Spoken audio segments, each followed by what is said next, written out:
All right, let's just start with your initial reaction. I'll be honest with you.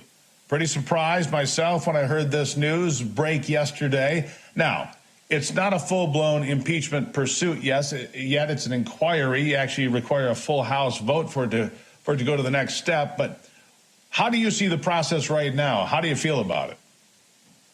Yeah, I think it's good. You know, regardless of what somebody's motivation is, it's clear that the inquiry should happen. I mean, week after week, Steve, we continue to put more information up for the American people to see, facts for them to know about President Joe Biden. You know, 20 phone calls when he said, I don't communicate with my son about his business dealings.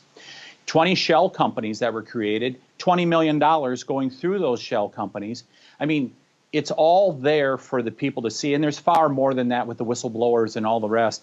I believe Speaker McCarthy is making the right decision here to go to the impeachment inquiry. One thing, Steve, that I've said to my constituents regularly is I said, I will not be a Democrat on this. I will not be like Adam Schiff and Nancy Pelosi, ready, fire, aim, where they say we're going to impeach a president as they did with President Trump and then try to figure out the rationale for it. That's not how our country should work. And that's why I think us House Republicans have went about this in the right way, in putting the evidence out there. And now the evidence leads to, we need a greater inquiry that gives us additional means to get information from the Biden family.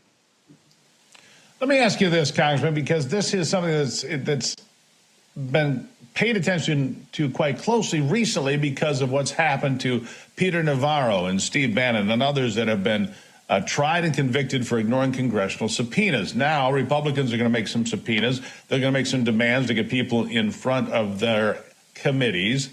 What if the Democrats just ignore those subpoenas? Hasn't the mold been cast that you have to obey the congressional subpoenas? And what's their excuse going to be? Because I'm going to bet, Congressman, they don't show up. I'm going to bet that they balk at the idea of showing up to give any testimony when it comes to the crimes possibly or likely committed by Joe Biden, Jim Biden, Hunter Biden, and a whole bunch of people named Biden.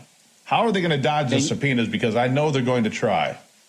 Sure, they'll certainly try. There's no doubt about it. I mean, as we've seen, as we've gone through this process, we have had to ramp up every time, especially like with FBI Director Wray. We had to finally say, you're going to be held in contempt if you do this, or if you do not provide the information to us.